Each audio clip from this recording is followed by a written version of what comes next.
शेतकऱ्यांची मतं मिळवण्यासाठी विधानसभेच्या निवडणुकीच्या प्रचार यंत्रणेमध्ये शेतकऱ्यांची संपूर्ण कर्जमाफी करण्याचं आश्वासन सत्ताधाऱ्यांनी दिलेलं होतं।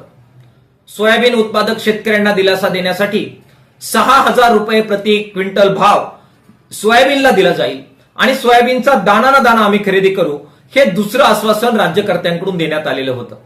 परवा राज्याच्या मुख्यमंत्र्यांनी किसान सन्मान योजनेमध्ये 3,000ची आम्ही वाढ करू, हे तिसरं आश्वासन शेतकऱ्यांना दिलेलं होतं। अर्थसंकल्पामध्ये या तीनही आश्वासनांकडे पाठ फिरवण्याचं काम राज्याच्या सरकारनं केलेलं आहे। शेतकऱ्यांच्या वतीनं हा जो विश्वासघात सरकारने केलाय त्याचा मी तीव्र शब्दामध्ये निषेध करतो।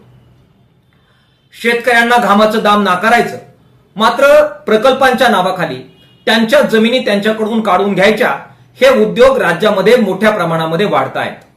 शक्तीपीठ महामार्गाला त्याच्यामध्ये बागायती जमिनी जात असल्यामुळे शेतकऱ्यांचा विरोध आहे। अर्थसंकल्पामध्ये शेतकऱ्यांचा हा विरोध डावलून त्याच्याकडे दुर्लक्ष करण्यात आलेला आहे आणि शक्तीपीठला मोठ्या प्रमाणात हे सरकार निधी देईल अशा प्रकारचं सुतोवाच करण्यात आलेलं आहे। ठाणे पालघर जिल्ह्यामध्ये वाढवण बंदराला त्या ठिकाणच्या स्थानिक आदिवासींचा तीव्र विरोध आहे। त्याच्यामध्ये हे आदिवासी उद्ध्वस्त होत आहेत। आदिवासींचा आणि स्थानिकांचा विरोध सुद्धा आम्ही जुमानणार नाही असं दाखवत वाढवण बंदराला सुद्धा मोठ्या प्रमाणात निधी राज्य सरकारच्या वतीनं या अर्थसंकल्पामध्ये देण्यात आलेला आहे।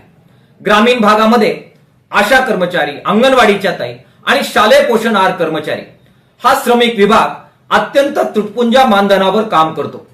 मोर्चे काढून त्यांनी या मानधनामध्ये वाढ करण्याची मागणी राज्य सरकारकडे नुकतीच केलेली होती। अर्थसंकल्पात ही वाढ होईल आणि या ग्रामीण श्रमिकांना दिलासा मिळेल अशी अपेक्षा आम्ही बाळगून होतो।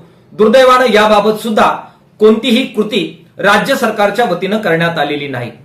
ग्रामीण विभागामध्ये रोजगार हमीच्या कामावर काम करणाऱ्या मजुरांच्या मजुरीमध्ये वाढ केली पाहिजे आणि त्यासाठी काही पावलं राज्य सरकारच्या वतीनं टाकली पाहिजे, ही अपेक्षा आम्ही बाळगून होतो।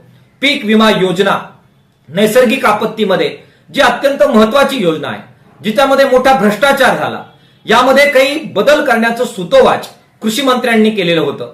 राज्य सरकार या पार्श्वभूमीवर नवी कृषी विमा योजना आणण्याच्या बाबत, नवी सरकारी कृषी कंपनी स्थापन करण्याच्या बाबत आणि गाव हे केंद्र मानून शेतकऱ्यांना दिलासा देणारी पीक विमा योजना लागू करण्याच्या बाबत काही घोषणा करेल अशी अपेक्षा आम्ही बाळगून होतो। दुर्दैवानं या सगळ्या अपेक्षा या मातीत मिळालेल्या आहेत। श्रमिकांच्या आणि शेतकरी